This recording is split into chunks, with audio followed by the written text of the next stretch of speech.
A continuación, Noticiero Telesucesos. Clasificación A. Apto para todo público.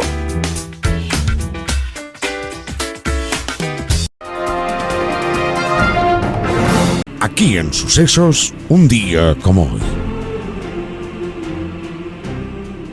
Era el siglo XIX y en Florencia, Italia, nació una pequeña a la que bautizaron con el nombre de aquella ciudad de las artes. Florencia Nightingale. Se llamó aquella niña que habría de heredar tanto en cuerpo como en alma la belleza de aquella noble ciudad. Pasaron los años y aquella jovencita bella, culta y adinerada se convirtió en el centro de las miradas de los más renombrados pretendientes de Europa. Pero las pasiones de Florencia eran otras, y pronto descubrió que lo que más le conmovía era su deseo de aliviar el dolor humano.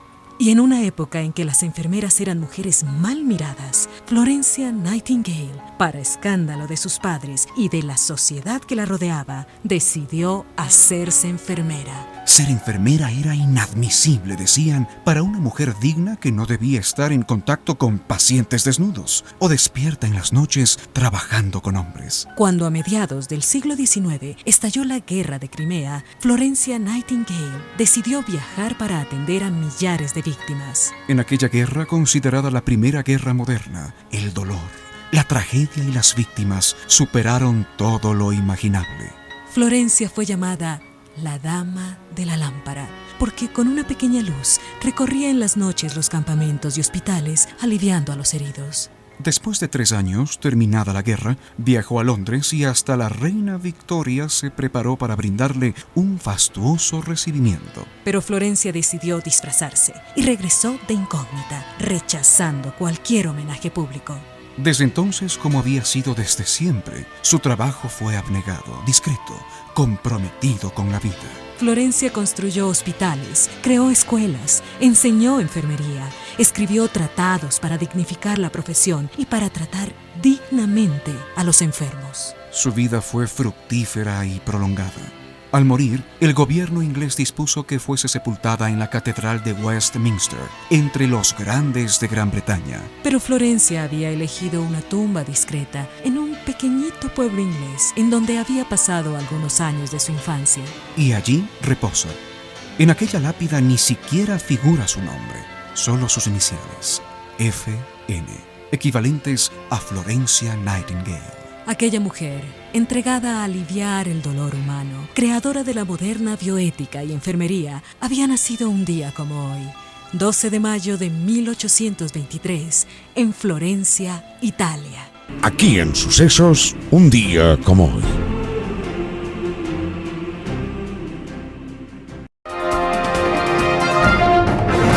¿Qué tal, amigos? Bienvenidos a la presente edición de este martes 12 de mayo del 2026 del noticiero Telesucesos, el cual ustedes lo ven y lo escuchan desde cualquier parte del mundo a través de la señal 100% digital de www.telesucesos.net, en Facebook Telesucesos Quito y en YouTube Telesucesos HD. Vamos con los titulares de la presente emisión. Titulares. Daniel Noboa oficializa viaje a Estados Unidos para intervenir en la OEA. Delegada de Andrés Fantoni renuncia al equipo técnico del concurso para fiscal general. Hablemos de salud mental sin miedo, la campaña de la vicepresidencia. Refinería de Esmeraldas reactivará su unidad FCC este 15 de mayo. El SRI ordena que 9,000 operadores de Airbnb, Booking y otros deben regularizarse en el Ecuador. La CAF ratifica respaldo financiero para la ampliación del metro de Quito hasta La Ofelia. El editorial será de Tania Flores. Lenín Moreno zarandea al correísmo y pone a prueba a la justicia. Tendremos entrevistas con Marcela Farfán, vicepresidenta de CAMDP. El tema, la escasez de gasolina extra y los incrementos de precios. Germán Rodas, por su parte, coordinador de la Comisión Nacional Anticorrupción, habla sobre el caso Progen. Vamos con el desarrollo de la información. Un noticiero pensado para usted porque se lo merece. Nos acercamos a la realidad desde diferentes perspectivas. Noticiero Telesucesos. Primera parte del noticiero Telesucesos con las noticias más importantes del día.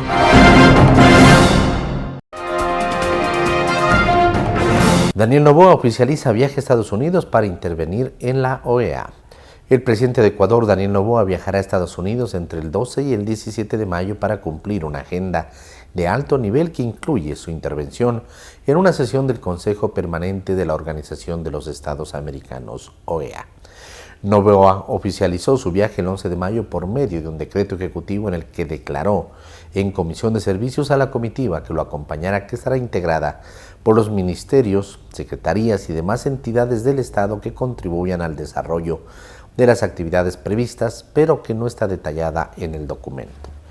En el decreto se señala que en el marco de las relaciones institucionales entre Ecuador y el sistema interamericano, el Consejo Permanente de la OEA celebrará una sesión protocolaria con ocasión de la visita oficial de Noboa, quien adicionalmente cumplirá una agenda de alto nivel orientada al fortalecimiento de las relaciones diplomáticas, políticas e institucionales. Está previsto que esta sesión se realice el próximo jueves en la sede de la OEA en Washington.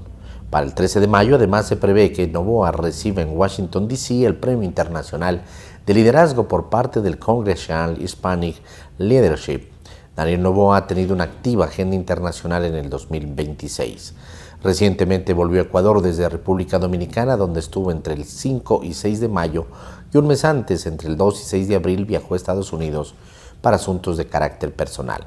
En marzo estuvo en Chile y en Estados Unidos, en febrero en Emiratos Árabes Unidos y en enero viajó a Panamá, Suiza y Bélgica. Además, Noboa anunció que tiene programada una nueva visita oficial a China en agosto próximo como parte de las relaciones comerciales que Ecuador mantiene con el país asiático. Delegada de Andrés Fantoni renuncia al equipo técnico del concurso para fiscal general. Sandra Margarita Armijos presentó su renuncia irrevocable a la coordinación del equipo técnico del concurso para fiscal general del Estado. La funcionaria delegada directa del presidente del Consejo de Participación Ciudadana y Control Social, Andrés Fantoni, formalizó su salida el 11 de mayo del 2026. Este movimiento administrativo ocurre tras finalizar la etapa de calificación de méritos en un contexto de cuestionamientos por parte de los aspirantes al cargo. La renuncia de Armijos se notificó mediante un memorándum remitido a la presidencia del Consejo de Participación Ciudadana y Control Social. Según el documento oficial, la decisión corresponde a la alta carga laboral que enfrenta en su puesto original como especialista en veedurías, observatorios ciudadanos y monitoreo. Armijos lideraba el grupo encargado de brindar apoyo administrativo, logístico y técnico-jurídico a la Comisión Ciudadana de Selección. La dimisión coincide con una serie de reclamos presentados por los postulantes que denuncian un supuesto perjuicio en la calificación de méritos. Hablemos de salud mental sin miedo, la campaña de la vicepresidencia. La Vicepresidencia de la República presentó de manera oficial la campaña nacional Hablemos de Salud Mental Sin Miedo. Su objetivo es proteger a las familias y acompañar a quienes más lo necesitan. Mediante un comunicado, la Vicepresidencia informó que la iniciativa busca difundir la Política Nacional de Salud Mental 2025-2030, construida de manera participativa con 223 actores sociales e institucionales y, mediante un enfoque humano y comunitario, tiene como objetivo el marcar un cambio estructural al priorizar la prevención y el cuidado continuo.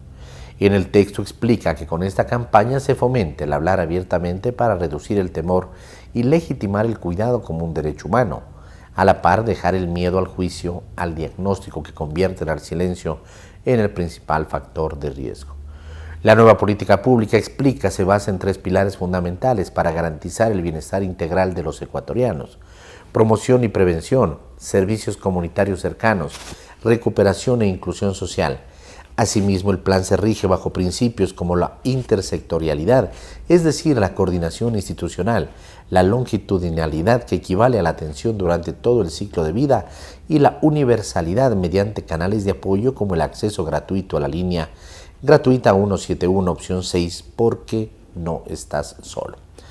La campaña Hablemos de Salud Mental Sin Miedo se difundirá a través de medios de comunicación tradicionales, plataformas digitales, activaciones de alto impacto. Esto con la finalidad de que el mensaje de prevención y apoyo llegue a cada rincón del territorio nacional.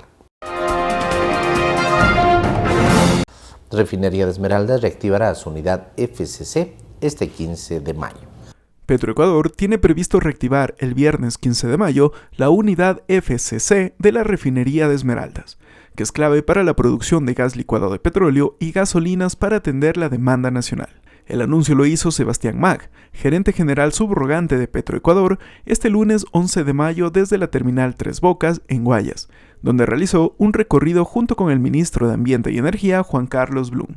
Mag recordó que la refinería de Esmeraldas, que es la más grande del país, ha permanecido en un proceso de reparación bajo varios contratos de emergencia.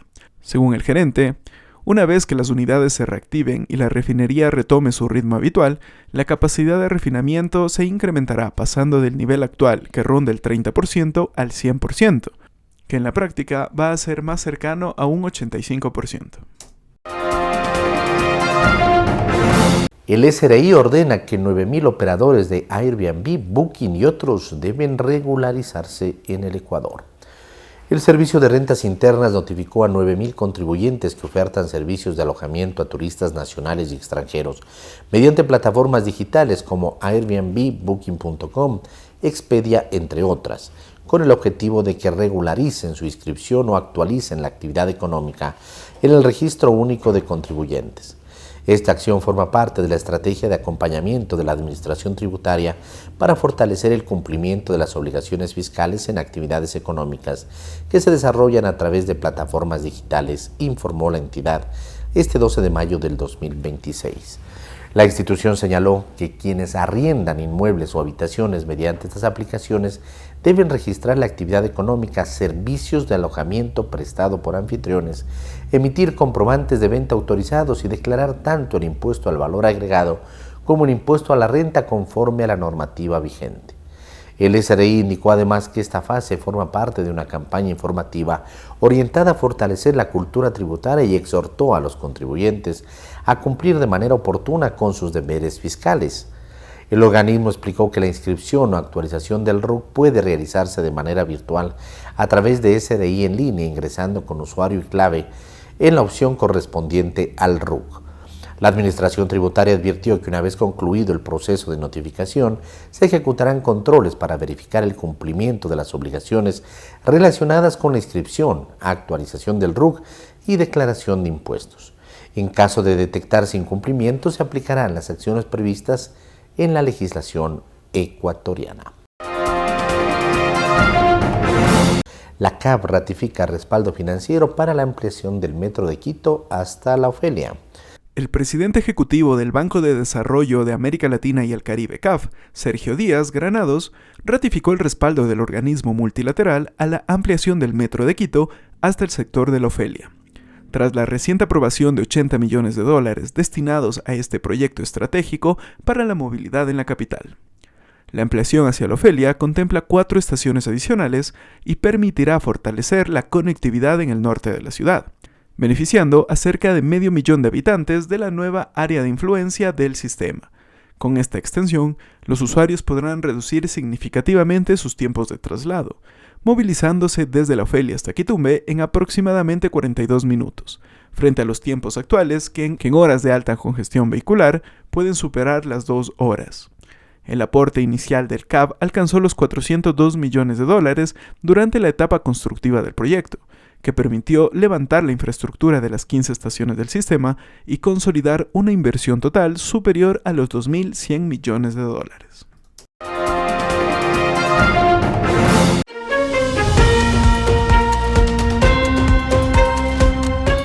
Lenín Moreno zarandea al correísmo y pone a prueba a la justicia. Artículo de Tarea Flores publicado en el portal Primicias.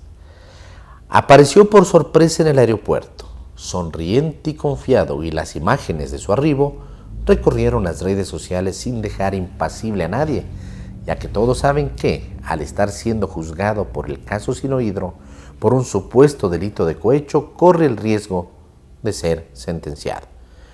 Aunque pudiera tener un acuerdo de colaboración eficaz, regresar para encarar un proceso legal por una mega obra hidroeléctrica con sobornos monumentales requiere de arrojo, porque nadie puede estar seguro del desenlace con una justicia decadente y con las evidencias de que la independencia se desvanece. Como quiera que fuere, el mensaje de su llegada fue contundente y trajo a mi memoria lo dicho por el gran Pericles 3000 años atrás: la felicidad está en la libertad y la libertad en el coraje. Moreno residía en Asunción y debía presentarse en forma periódica en la embajada ecuatoriana en Paraguay, cumpliendo una medida cautelar sustitutiva de la prisión preventiva. Se movía con libertad, pero no era libre. La fiscalía lo acusa de un presunto esquema de corrupción vinculado a la empresa Sinohidro, que habría entregado sobornos colosales estimados en $76 millones para asegurar la adjudicación de la gigantesca hidroeléctrica que fue financiada por Exim Bank, también de la China, cuando Moreno era vicepresidente. En el portal La Fuente en 2019, Fernando Villavicencio destapó este caso, que se llama INA Investment Corporation, y se refería a una compañía offshore supuestamente vinculada a la familia de Moreno. Y años después, en el 2023, como asambleísta, presentó en la Fiscalía un expediente sobre Coca-Cola Sinclair y advertía al gobierno de Lasso no recibir la obra por las miles de fisuras existentes. Pero el gobierno de Noboa lo recibió semanas atrás, abriendo grandes interrogantes. Que Moreno comparezca en una audiencia marca la diferencia con quienes han huido, pero que ocurra cuando el país está camino a las elecciones y el gobierno no logra consolidar un frente sólido y la oposición tampoco se articula, ha generado suspicacias. Desde la presidencia 2017-2021, Moreno desarrolló ciertas destrezas en las que mostró determinación para enfrentar al correísmo y unir al país. Por eso, hoy no pocos creen ver fantasmas del pasado de vuelta. El resquemor del correísmo tendría que ver con el hecho de que Moreno podría convertirse en su gran contradictor, aunque sin el poder político del 2018, cuando convocó una consulta popular que despojó a su antecesor de toda posibilidad de volver a ser candidato. Los ecuatorianos aprobaron con contundencia eliminar la reelección indefinida e inhabilitaron la participación en política a toda persona condenada por actos de corrupción, lo que puso fin a la era de Correa, al punto de que Moreno escribió en X: los políticos que ansiaban eternizarse no volverán nunca más. Moreno ya zarandeó desde adentro a la revolución fallida cuando despojó de todas las funciones asignadas a su vicepresidente Jorge Glass, con lo cual lo entregó a la justicia para que respondiera por el caso de Brecht. Aquello encolerizó a los correístas, pero agradó al país, como ocurrió también cuando dio en comodato por 100 años a la Conalle, el inmueble del que Correa los despojó en 2015. Demostraba que haría todo lo contrario a lo hecho por su mentor político. Las discrepancias tomaron otra dimensión cuando en diciembre del 2017 Lenín Moreno declaró al diario ABC de España estar espeluznado por la corrupción galopante en el gobierno de Correa. Lo recuerdo como si fuera hoy, porque aludía a la refinería del Pacífico, a la refinería de Esmeraldas, al poliducto Pascuales Cuenca, a los hospitales mal hechos, a Yachay y muchos casos más de corrupción que se iban destapando. 5 años después, Moreno está de vuelta y ha generado interrogantes. La más repetida es si tomará partido en las elecciones que se avecinan, en instantes que las organizaciones que han sobrevivido al hacha del CNE buscan nombres para alcaldías y prefecturas, y ADN, que tiene el poder político, no ha mostrado hasta ahora habilidad para encontrar nombres idóneos. ¿Acaso invitaron a venir a Moreno para que propicie un frente anticorreísta, y a cambio de qué sería? Se especula en el mundo de la política. Mientras se despejan las dudas y el expresidente responde ante la justicia, quizás sabiendo que saldrá indemne, Pericles regresa con su frase inspiradora: la felicidad está en la libertad y la libertad en el coraje. Artículo de Talía Flores, publicado en el portal Primicias.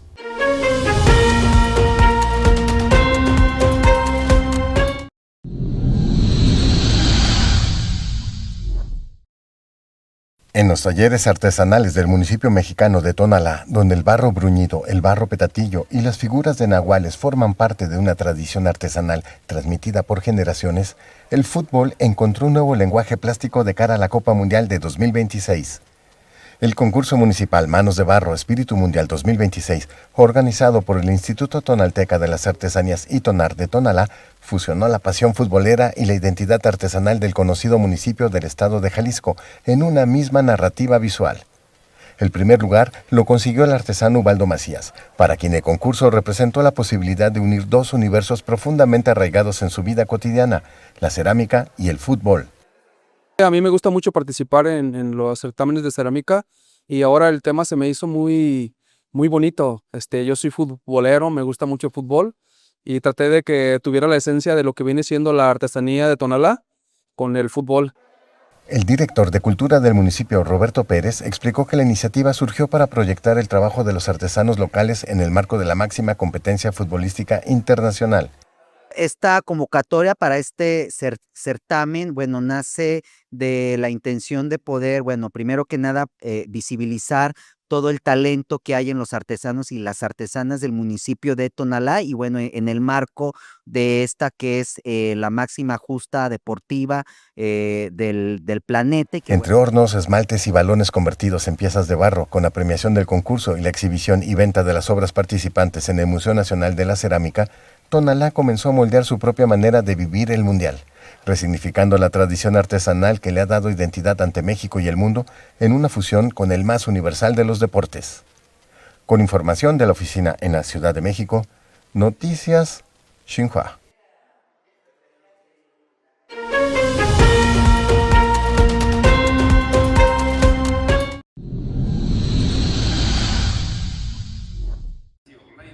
El Premio Nobel de Literatura chino Mo Yan repasó el sábado su obra y trayectoria durante la 50ª Feria Internacional del Libro de Buenos Aires, evento donde cautivó a cientos de personas que se dieron cita para escuchar sus reflexiones y que le permitió constatar al visitante el fervor de los locales por la literatura.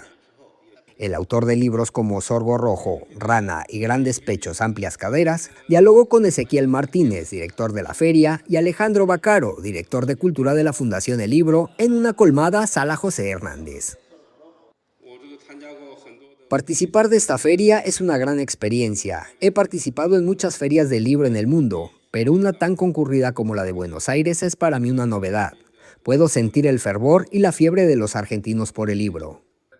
El escritor chino nació el 17 de febrero de 1955 en Gaomi, de la provincia china de Shandong, y es considerado uno de los más importantes referentes de la literatura china contemporánea. Sus obras destacan por la majestuosidad con la que ofrece un panorama de la sociedad campesina de China a lo largo de su historia en el siglo XX. Es una obra trascendente, sin duda, un registro narrativo sumamente homogéneo, sumamente serio. Y yo creo que entusiasma mucho al lector cuando uno comienza a leer una narración de Mo Yan, queda atrapado y hasta el final mantiene un interés por los hechos que va narrando y desarrollando que son realmente muy atractivos. La actividad de este sábado se sumó a los múltiples eventos realizados en la FIL para estrechar el lazo cultural y académico entre Argentina y China. La propuesta se realizó bajo la consigna China, el gigante que lee el futuro, donde la actualidad, el desarrollo, los logros y la perspectiva del país asiático fueron abordados en un panel organizado por la editorial Ediciones Corregidor. Con información de la oficina en Buenos Aires, Argentina, Noticias Xinhua.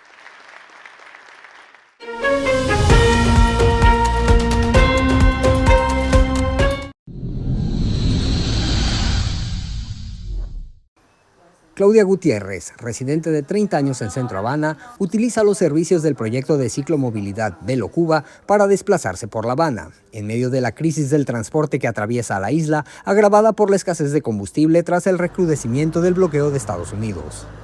Yo pienso que la principal ventaja de la bicicleta es que eres independiente donde quiera que vayas. No tienes que estar aspirante a un motor o un combustible que normalmente ahí eres tú contigo todo el tiempo. La joven conoció el servicio durante una actividad comunitaria vinculada al yoga y las bicicletas. Desde entonces, utiliza esa opción para realizar trámites y trasladarse por distintos puntos de la ciudad. Las dificultades del transporte público y la reducción del suministro de combustible han impulsado nuevamente al uso de las bicicletas en Cuba, donde muchas personas recurren a este medio para ir al trabajo, realizar gestiones o visitar familiares. En ese contexto, proyectos como Velo Cuba reportan un aumento en la demanda de servicios de alquiler, reparación y mantenimiento desde enero, cuando el presidente de Estados Unidos, Donald Trump, firmó una orden ejecutiva que amenaza con imponer aranceles a países que envíen crudo a la isla. Dorcas Rodríguez, representante de Velo Cuba, explicó que muchos clientes comenzaron a usar las bicicletas como alternativa cotidiana frente a las dificultades del transporte urbano. Se ha incrementado bastante porque con la situación que ahora actualmente hay en el país de combustible que no hay, ya las personas no solo vienen por ocio o para dar una vuelta porque están por aquí cerca, sino lo hacen para hacer sus gestiones personales, para visitar a la familia, que a veces es en otros municipios que parece que están ahí mismo, pero es difícil acceder a veces a transporte que los lleve y los traiga. En medio de las dificultades de movilidad que enfrenta Cuba, usuarios como Claudia Gutiérrez consideran que la bicicleta representa una solución práctica para ganar tiempo y autonomía en los desplazamientos diarios. Con información de la oficina en La Habana, Cuba, Noticias Xinhua.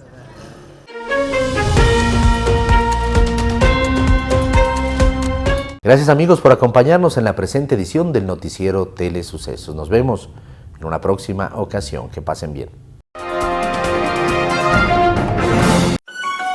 El noticiero Telesucesos es retransmitido de lunes a viernes a las 7 horas por Radio Planeta Sur 106.1 FM de la ciudad de Loja.